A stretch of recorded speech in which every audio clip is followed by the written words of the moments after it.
In many ways, we're like a mischief of rats, just trying to stay afloat. But the prophet Isaiah has a message of hope for us, one about a way that is made plain through the darkness that we live in. I'm Pastor Jason Barnett, and this is the Dirt Path Sermon Podcast.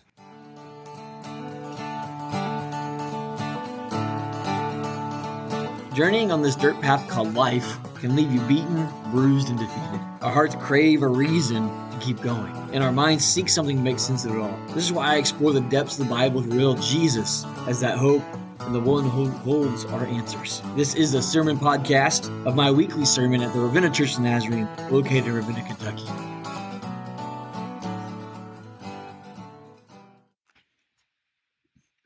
Hope is an important feeling. Years ago, a group of scientists wanted to see how important.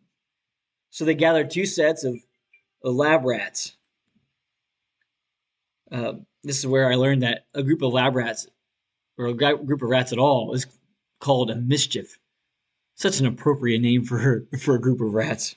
Whenever a group of rats get together, what they cause is mischief. So it's just appropriate to call them mischief. But anyway, the mischiefs were placed in their own tubs full of water. Mischief 1 was dropped in and left to swim for their lives, while Mischief 2, they were periodically rescued and placed back in the water. What's interesting, though, is within an hour, the entirety of Mischief 1 drowned, but Mischief 2 was able to swim for over 24 hours. Why? What was the difference? Mischief 1 had no hope. They had no relief. They had no belief that help would come. All they had to rely on was their own strength and their own ability. But Mischief 2, they knew that if they could somehow keep going and stay afloat, relief would come. At some point, someone's going to come and scoop them up out of the water. That is the power of hope. There may be some listening that feel like a rat trying to stay afloat. Whether you know it or not, there is hope.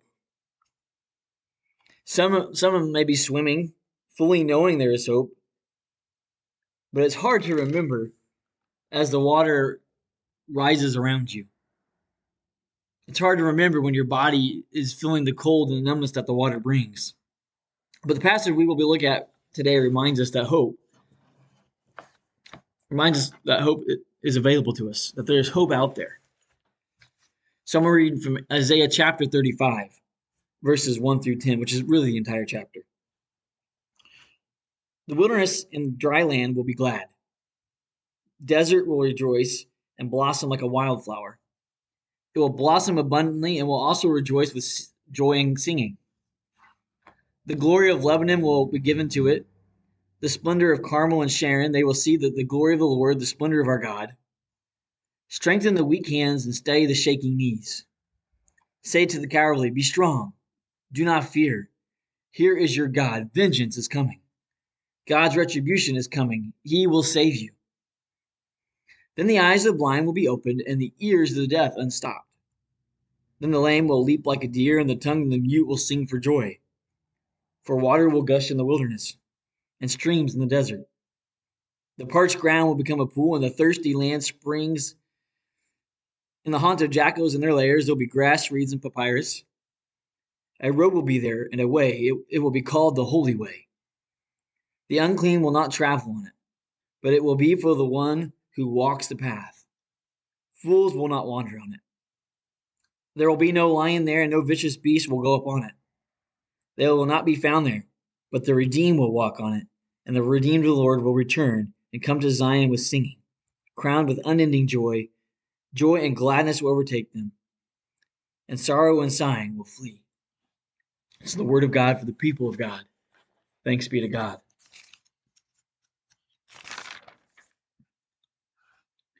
Now, before we can dig into chapter 35 and how this applies to us in the message, we have to understand why this message of hope is so important and why God would have the prophet Isaiah share this.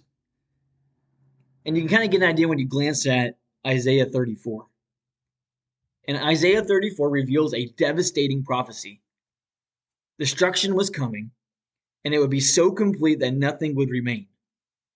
The land was fertile at this point. It was settled, it was inhabited, it would become an empty and deserted wilderness. Now, this destruction was coming as a result of sin. God and his ways had been disregarded. And sin in this case was a national failure. And as often the case, the innocent would be swept along with the wicked as judgment was delivered. And one of the things I used to share with teenagers often was that your sin doesn't just affect you, there's a ripple effect. It impacts everyone around you, whether they're innocent or not. And when a whole nation sins and has turned its back on God, it's going to impact those who are living for him as well. Now, it's with that backdrop we dig into Isaiah 35. Now, there's nothing glorious or good about judgment. Death and destruction are not things to be applauded or celebrated. That's really why God gets upset with Lot's wife, right? Remember in the book of Genesis, God is going to destroy Sodom and Gomorrah, and he's essentially grabbed Lot and his wife and kids by the hand and is dragging them out of the city for their own safety. And the one advice that the angel gives to them is to not look back. And that advice is given because God's judgment is not a spectacle for us to watch and celebrate like it's some cool thing. It's a tragedy. It's a moment of mourning. And that's why Lot's wife is turned into a pillar of salt, because she looked back. But anyway, that's where God's people were at. That's where they were headed. This destruction was going to come. But one peculiar thing that would come out of it, once the dust was settled, there would no longer be anything that clouded reality. Being able to recognize the truth reveals hope. And with everything else out of the way, all the things that were distracting them before, they would be able to see the truth. And in that truth, they would find the hope. That's why the writer here pins in verse 1, the desert will rejoice and blossom like a flower. The desert in this case isn't necessarily the land, but it's a heart. It's a heart in the aftermath of judgment. And like the land would be, this heart is like a desert. It's lonely, it's empty. But in this case, the heart comes alive knowing there is hope in the glory of God. And that's what the writer is saying in verse 2. The desert's going to, well, in verse 1, the desert will rejoice and blossom like a wildfire. Why? Because in verse 2 it tells us, because they will see the glory of the Lord in the splendor of our God. Now, in verse 3, God tells Isaiah to tell the people, strengthen the weak hands and steady the shaking knees. And then a little further down in verse 4, it says, say to the cowardly, be strong and do not fear.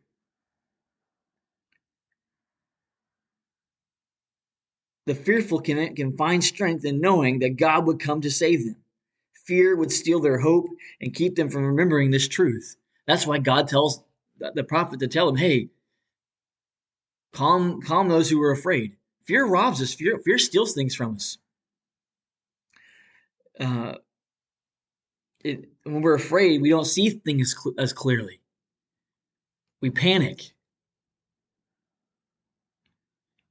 Even if we know what the truth is, oftentimes we forget it because of fear. So God is telling them, hey, strengthen those that are afraid. Stop the weak hands and stop the shaking knees.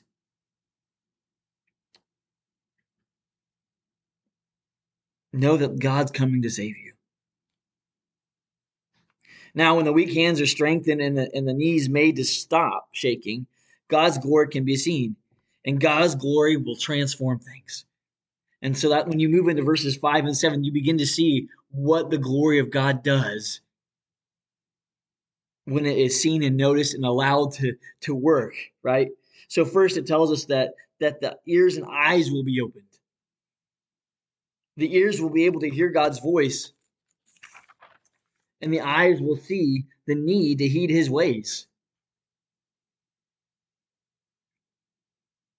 The eyes will be able to see the image of hope that once was a mirage But now that mirage has become a reality. It's truthful. It's not just some wishful thinking. No, it's going to be the reality. Because why? Because they see the glory of God.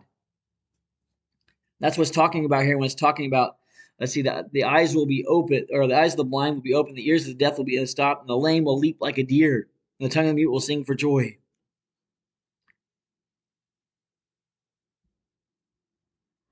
God's glory is transforming the reality. It's transforming what the heart sees and how it's experiencing things. Now, verse 7 is fun because, again, it's continuing God's transformation, but it's fun for me because I'm a nerd and I like to study the Word. Verse 7, it says, the parched ground will become a pool, and the thirsty land will become springs. In the haunt of jackals and in their lairs there will be grass, reeds, and papyrus. Now, what makes this fun is that the KJV translates the phrase haunt of jackals as habitation of dragons. I think that's fun because it's talking about dragons in the Bible. Uh,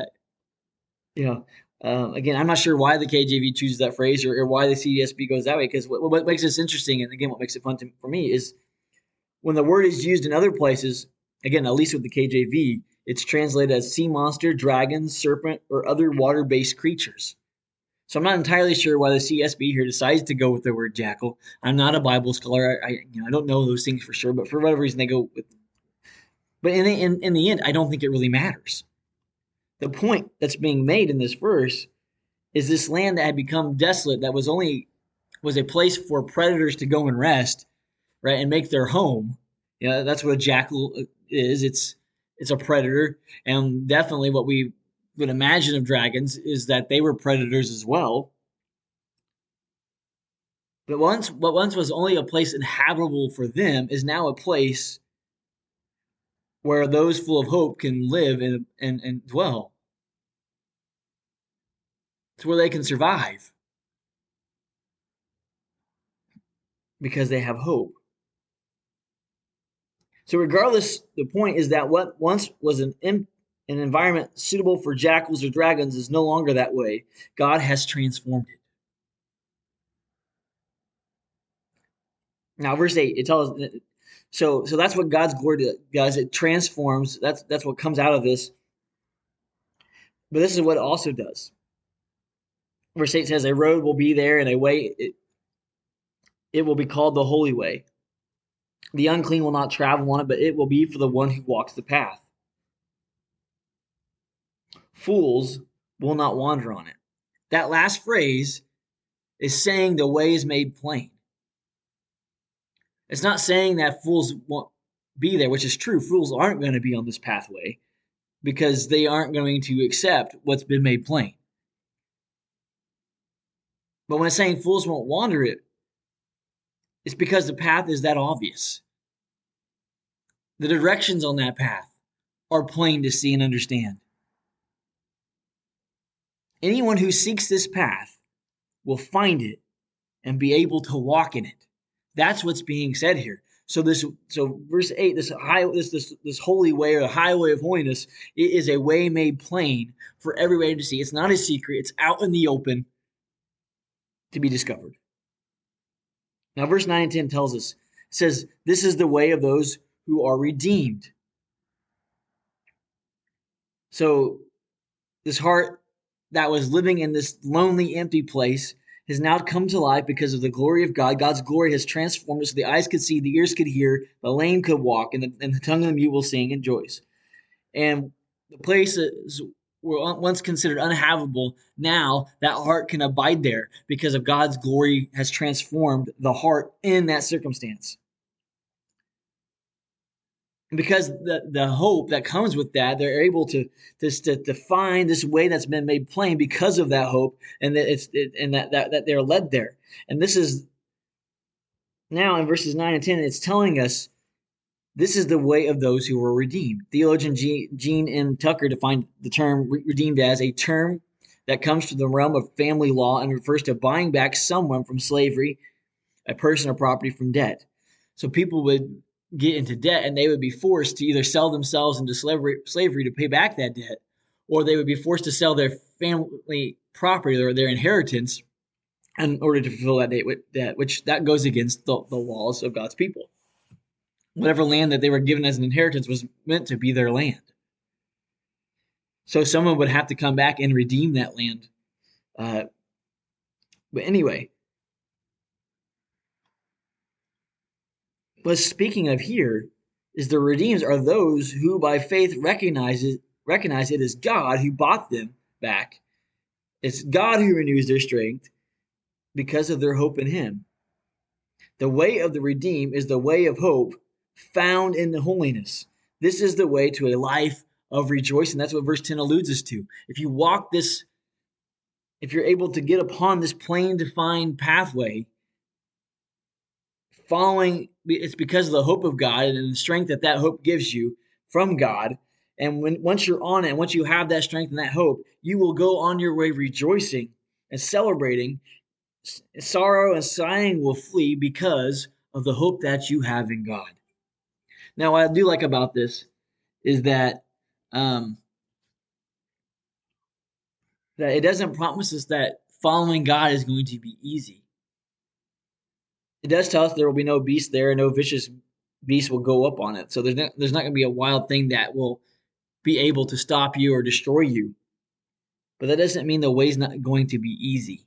It's going to be full of challenges and difficulties. But what's different now is you have the hope that comes from the strength, or you have strength based on the hope of God. And that's going to sustain you as you walk this way when it leads you through those difficult times and winds you through those paths of darkness. All right, so how does all this apply to you and me? Well, this way of life, this way of life, remember I said it would be made plain. I was talking about the highway of holiness, or the holy way here. The way of hope would not be a secret. That's what Isaiah is telling these people who are about to go into exile. For us trying to stay afloat, that sounds like good news. Good news that is available to you and me. And as plain as Isaiah made it to the people of God here, for you and I today, this way is made even more plain. It's even less of a secret than it was when Isaiah shared it. Look at verses 4, 5, and 6 again. It says, God is coming, he will save you. The eyes of the blind will be opened, and the ears of the deaf unstopped, and the lame will leap like a deer, and the tongue of the mute will sing for joy.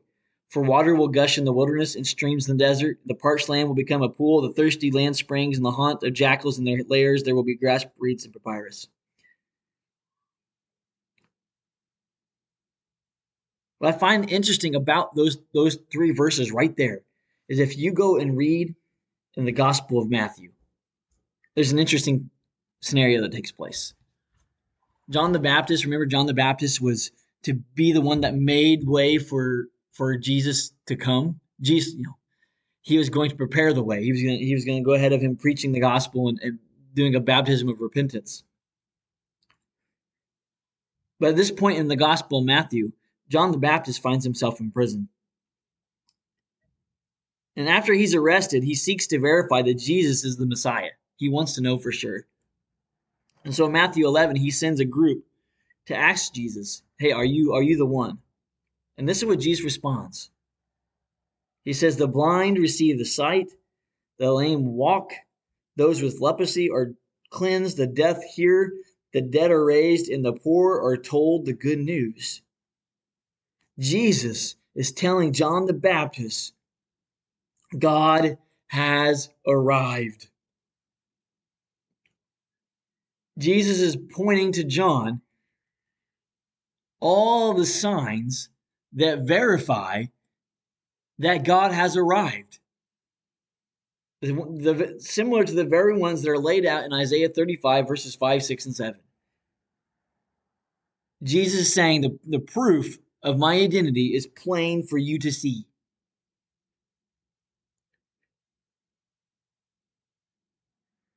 You and I can know Jesus is the way of hope because of what Jesus performed when he was doing ministry. And if that makes it clear, then the way was made abundantly clear when Jesus died on the cross.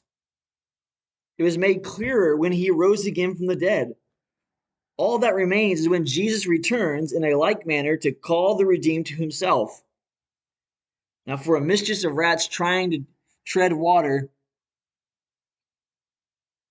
Jesus is our hope. He is our way through this mess. In any and every situation, his hope gives us the strength to keep going. If you're going through the fall funk, your hope is in Jesus. Keep pressing. If you're lonely and broken and scared, Jesus is your hope. Hold on. Whatever it is, whatever you face, whatever the darkness that is challenging you, hold on to your hope in Jesus, because it will give you the strength to keep going. If you get knocked down, it'll give you the strength to get back up.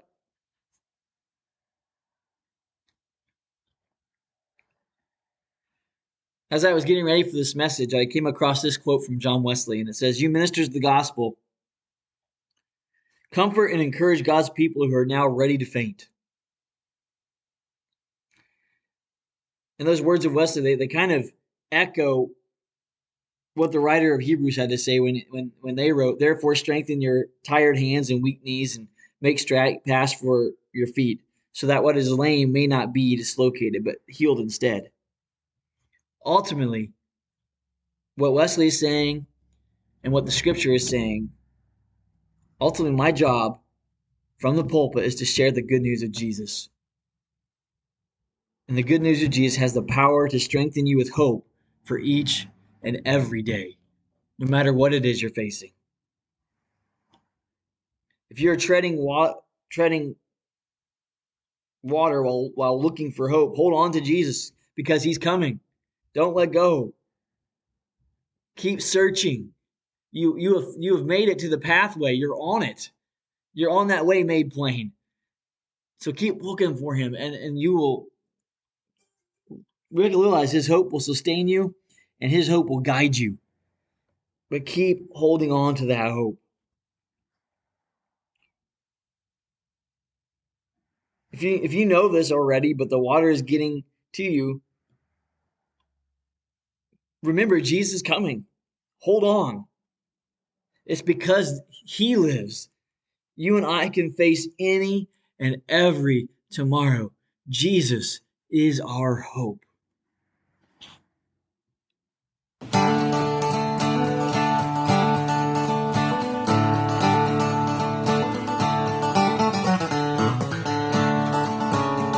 Thank you for listening to this episode of the Dirt Path Sermon Podcast. It was recorded live at the Ravenna Church of the Nazarene, located at 530 Main Street in Ravenna, Kentucky. Our theme song is The Dirt Path by Jeremy Edwards.